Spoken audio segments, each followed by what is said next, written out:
What's up, everyone? Welcome to another episode of Clevercast. So this is very special episode with Mr. Sahil Horane. Many of you have definitely seen him performing in various stand-up comedy events, either in shows or in videos. But in this podcast, we'll be exploring his other side of personality, other than the stand-up comedian, and we'll be sharing some of his experiences, what he has gone through in his whole journey to becoming a popular stand-up comedian in India. So plug in your earphones and from here, I'll let you enjoy the podcast.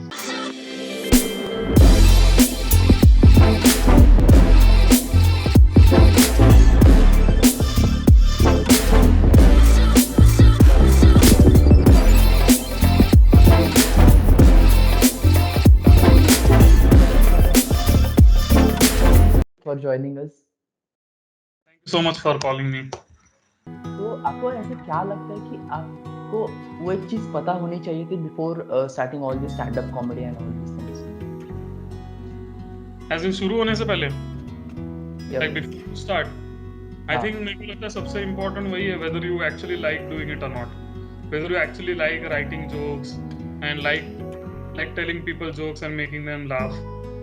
वो important है whether you actually like it or not. Otherwise you won't be able to sustain. Because success या फिर जो भी पैसे and all that will come very very later in the game. Only when you spend a lot of years.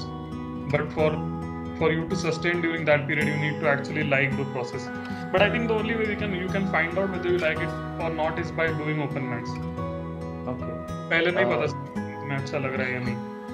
Okay, for a complete look, can you explain what is open mic? So open mics are basically places या फिर events जहाँ पे नए performers आके perform कर सकते हैं. It's not required that you have experience. Generally these are unpaid events. या फिर कभी-कभी तो performer के लिए performer को खुद पैसे देने पड़ते हैं. Because organizer has planned it and then you know उनके They costs have gathered the people. Yeah, gathered the people, rented the space, whatever. So उस केस में then you go to these events as an amateur and then you find out कि तुम्हें सच में ये पसंद है या नहीं, and then eventually you know with time as your reputation grows and all of that then you will start getting bigger shows.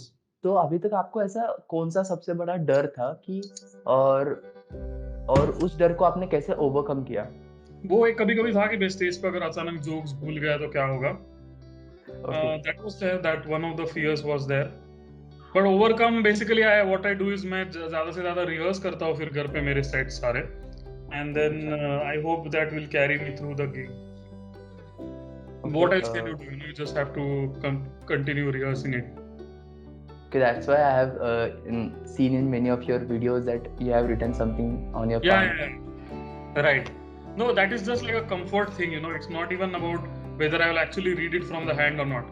Just because it's written on my hand या फिर written on an index card, it gives me that confidence कि you know the stage पे मैं blank तो नहीं हो जाऊँगा. So it's more for the confidence than for actually, you know, watching it and remembering it. They're just points or whole jokes or? No, it's just one word that will remind me of the next set. Okay. Yeah. Do you plan any jokes beforehand or stage पे ऐसे ही सूझ जाता है या फिर ऐसे कुछ? नहीं, it is written. It's everything is pre-written. In fact, it's worked out in open mics. Like before I release a video, that set has already been performed numerous times. It has been refined. All the unfunny bits hopefully have been cut down, and then only the best part that I think is there in the video. Then there's no ऐसा कभी नहीं होता generally कि you just straight away go and shoot a video. Okay, I have listened from many of people, my friends, that people usually pay the stand-up comedians to roast themselves on the stage, or is there anything like so? I don't know, man. I have not been a part of shows where this has happened, but होता तो होगा, I guess. I don't know. Maybe people must be doing it. I don't know. क्योंकि like I have seen from I have listened to many of my friends that people ऐसे पे करते हैं कि stand-up comedian को भाई तू मुझे रोस्ट कर दे अपने शो में, so that all the further things happen. हाँ नहीं करते होंगे यार लोग. I don't know. करते ही होंगे. मतलब ऐसा सब कुछ होता है प्रैक्टिस वहाँ पे? होता होगा मेरे को लगता है. अब जैसे क्राउड वर्क वाले शोज होते हैं उसमें तो बेसिकली वही होता है ना कि people go there and sort of they are paying the ticket price so that you know a performer will. I mean it's very much understood that there will be interaction, थोड़ा roasting भी होगा crowd का. So yeah, it is a, if you see crowd work shows are that kind of shows then in a way. आपको कौन सा सबसे बड़ा failure रहा था और आपने उसको कैसे हैंडल किया था अभी तक? फेलियर कौन सा रहा था यार इस फील्ड में तो मतलब everyday basically because you know you are doing open mics ऐसा नहीं ये म्यूजिक की तरह you know you straight away you know perform music in your house, refine it and perform, and then it whatever comes out is already good. तो इसमें बहुत ज़्यादा open mics होते हैं, बहुत ज़्यादा टेस्टिंग होता है, तो failure is basically a routine part of the job. तो lot of the times when you are taking a new 10-minute set उसमें मोस्ट ऑफ द टाइम्स तो it is not going to work. तो 5 minute उसमें से चलेंगे, 4 minute नहीं चलेंगे, कभी क्राउड सही नहीं होगा, कभी सेटअप सही नहीं होगा. तो you have to make peace with the fact that only some of the shows are going to be good or some of the shows are going to be rewarding. The rest of the shows you are going to find it tough, जहाँ पे लोग नहीं हंस रहे या फिर environment अच्छा नहीं है. तो failure is a, at least for stand-up comedy, failure is a very routine part of the job. So just yeah, you have to deal with that. Definitely. I have seen in many of the fields, not just in stand-up comedy, that you have to deal with failures in day-to-day life of your. Sometimes clients don't pick up phones and yeah. That is so they definitely so sad, man. Like people ghosting you, not replying, not answering calls.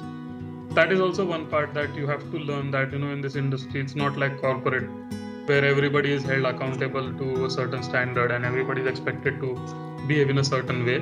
यहाँ पे लोग ऐसे ही मतलब कभी call नहीं उठाएगा कोई, and so you just have to keep trying in that case. मेरे मतलब फर्स्ट फ्रीलांसिंग प्रोजेक्ट में एक जिम के लिए मैंने वेबसाइट बनाई थी एंड उनको मैंने बोला था कि ऐसा ऐसा होगा, and the day before the website was going to deploy मुझे बोला गया कि हम लोग पे नहीं कर सकते, अभी 1 महीने के बाद आओ. मैंने बोला कि ऐसा क्यों, उस जिम अभी स्टार्ट हुआ है, अभी क्राउड आना स्टार्ट हुआ है, तो मैं कैसे पे करूँगा, इनका देना है उनका देना है, तो पहले हाँ क्यों बोला यार. वो तो है. तो इस केस में इट्स बेटर इफ मतलब पहले जब मैं नया था तब मैं लेता था बाद में पैसे. अब तो unless it's like a really good friend I will just take in advance 100%. कुछ पॉइंट नहीं है लोगों पे ट्रस्ट करने का. It's better to not do shows, और you know it's better to do free shows like open mics and stuff जहाँ पे अंडरस्टैंडिंग है कि you are not going to get paid. But at least when you are performing for corporates and they are going to treat you like they are paying you, you know, then they better pay in advance. They treat you well. हाँ मतलब एक बार advance में पैसे लिए तो फिर तो आपको अच्छा ट्रीट करना ही पड़ता है उनको. And because I lost money also पहले ऐसे करके कि बाद में देने वाला सीन, तो बहुत लोगों ने पैसे दिए ही नहीं, वो भी हुआ है. और वो फ्रस्ट्रेशन ज्यादा है more than the amount, you know. May be 20,000 का आपके लाइफ में इतना बड़ा इम्पैक्ट नहीं होगा कि आपका लाइफ ही खत्म हो गया किसी ने 20,000 नहीं दिए तो, बट दो साइकोलॉजिकली यू फील नो कि मेरे को किसी ने बनाया है, तो वो हर्ट होता है ज्यादा, एंड वो आपके इमेज को बहुत अफेक्ट करता है दिमाग में. Any of the such experiences that आपको पैसे नहीं दिए और आपने शो कर दिया? हाँ, ऐसे रावेत में मैंने हम लोग ने एक रेस्टोरेंट पे शो किया था, एंड 31 दिसंबर का शो था. हम लोग ने पैसे एडवांस नहीं लिए थे, 4 परफॉर्मर्स थे हम लोग. फिर हाफ शो परफॉर्म हुआ. सेकेंड हाफ में उनका ऐसे हुआ कि music was working better, so they said आप हाफ ही शो रहने दीजिए, वी विल हम लोग पैसे दे देंगे, आप know you can enjoy the dinner whatever, and फिर आप पैसे लेने के लिए आइए. बट वो कभी दिया नहीं उन्होंने, पैसे आए ही नहीं. ऐसे बहुत सारे इंसिडेंसेस हैं. This was memorable one. हाँ, ये याद आ रहा है बिकॉज वो एक रेस्टोरेंट है जिसने उस रात में कम से कम आई डोंट नो 2-3 लाख का बिजनेस किया होगा. 4,000 was the buffet for one person, and पूरा भर गया था वो restaurant. There were so many people, it was 31 December night. तो उन्होंने आई डोंट नो 400 into 10 लोग भी पकड़े, 100 लोग भी पकड़े, तो भी how much is it, 4 lakhs. And जो ज्यादा ही होंगे, 100 लोग तो नहीं थे, बहुत बड़ी जगह थी. तो if you are making that much money still not paying people, then it's a different ball game. मैंने फॉलो अप भी किया था, but you know it's like एक बार गया तो गया. इट्स बेटर कि पहले ही ले लो. नहीं बनता फिर अपनी एनर्जी वेस्ट करके. Yes, it hurts more than the money. You trusted somebody and they screwed you. What was that reason that you entered into this stand-up comedy world? Yeah, so मेरे case में it was fairly simple, you know. I used to like humor writing and I used to like theatre also. तो college में I didn't know कि this is a realistic possibility, इसलिए मैं theatre करता था basically. But then you know पता चला मेरे को ये चीज़ इधर उधर से कि ये stand-up comedy का सीन है, और तो मैंने सोचा यार करके देखते, अपने राइट अप माई एली है, बिकॉज मैं ह्यूमर राइटिंग करता था, ह्यूमर से रिलेटेड चीज़ें करता था कॉलेज में, कुछ कुछ बकचोदी पसंद ही थी पहले से।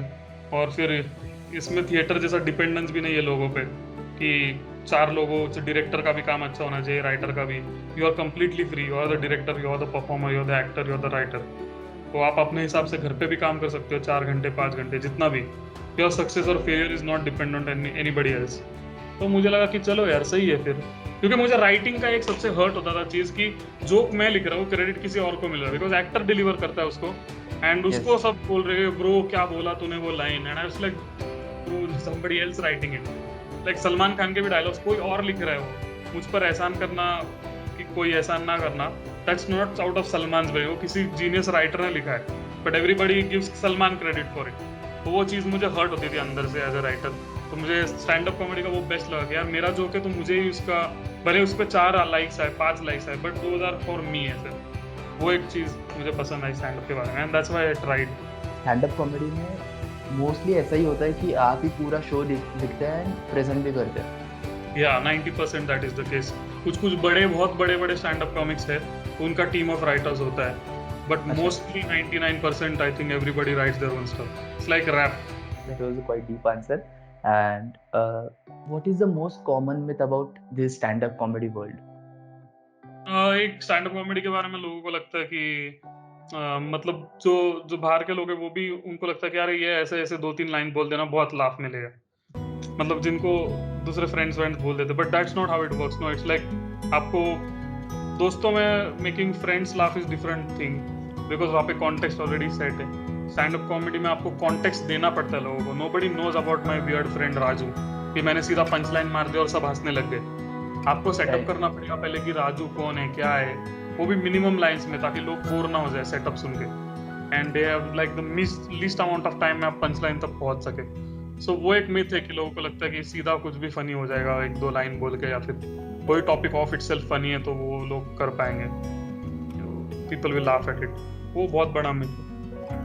Okay. दूसरा मिथ वो भी है कि लोगों को लगता है बहुत ही इनबॉर्न टैलेंट होना चाहिए, वैसा नहीं है। If you keep practicing, I have seen a lot of people get better at stand up also.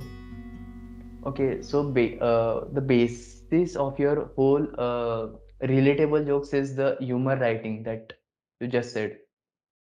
Basis is, हाँ मतलब मुझे अच्छा ही लगता है लिखना, वही है। And why try to write around जो भी मेरे डेली एक्सपीरियंसेस है, and try to make it relatable to as many people as possible. मैं लिखते वक्त ही वो सोच लेता हूँ कि how can I reach most people with this. Or you have experienced that. हाँ, मैंने एक्सपीरियंस किया होगा और लोगों के लिए भी वो एक्सपीरियंस होना चाहिए। जैसे मैंने कुछ वियर्ड चीज एक्सपीरियंस की है, फॉर एग्जांपल मेरा फिजिक्स का डिग्री रहा, तो उसके बारे में अगर मैं कल लिखने लगूंगा तो not many people may be able to relate to it, but bikes everybody can relate to, weddings everybody can relate to, whatever, dandiya, this that. ये सब चीजें मैं ट्राई करता हूँ, फिर जितने ज्यादा लोगों के साथ कनेक्ट हो सके उस तरह के सेट्स लिखो, उस तरह के जोक्स लिखो। One last question. And, Yes. We'll move on to the rapid fire question. Yeah. How do you define your success? My success, basically success तो मेरे लिए वही होगा, एक तो एक ड्रीम जैसा है कि ऑडिटोरियम शोज करने हैं खुद के, that is one parameter. So that is what I will call success, and then if you reach that level I think that is success enough for me, कि मेरे खुद के शोज अगर ऑडिटोरियम में हो रहे हैं and I am able to sell out tickets in most cities, I think that would be success for me. मेरा काफी मॉडर्न डेफिनेशन है, I don't really have very high ambitions. ये वो may be having auditorium dream is itself a high ambition, but मेरा ऐसा है कि मेरे 80-100 टिकट भी बिक जाए और मैं रेगुलरली स्टैंड अप से अपना लिविंग जो भी है वो चला सकूं, that is good enough for me, you know, because I just like performing, I just like stand up. तो अगर मुझे कोई पैसे नहीं देता कल और मुझे बोलता कि I will take care of your food, your families food, shelter, clothing and health, तो I would still do stand up and they would say you know I would not pay you whatever, तो मैं फिर भी कर लेता था। तो मेरे लिए उतना है नहीं कुछ ambition. Okay. Apart from the stand-up comedy, what do you do in your rest of your day or life? So I work for software also in Okay. testing. Yeah. Engineer. Yeah, मतलब मैं physics किया हुआ है, but yeah, designation is engineer. Let's move on to the rapid fire question. Yeah. The first question is from Divyansh. India में stand up comedian बनने के लिए FIR होना जरूरी है क्या? इफ सो, आपके ऊपर कितने हैं?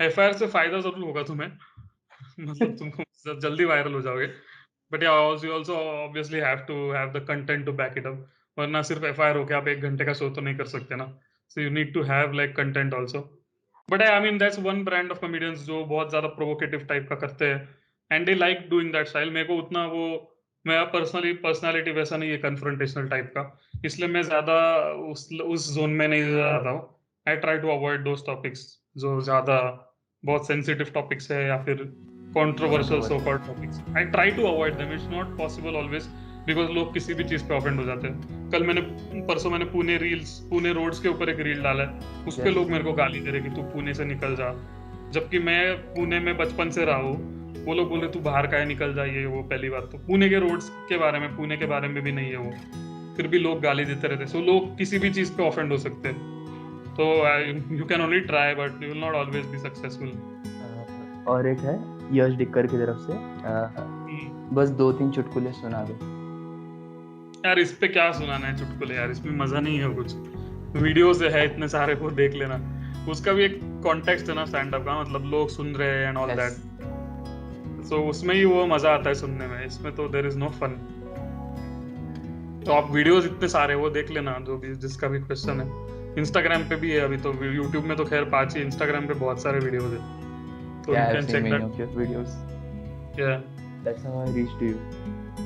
okay Thank you for watching till the end. I recommend do check it out our social media handles where I post about the future podcast updates and you can ask your questions to your favorite influencer. Also do check it out Sahil's channel as well as his Instagram for more such fun content and stand-up comedy videos. Till then, keep learning, keep exploring and subscribe to our channel. Bye bye.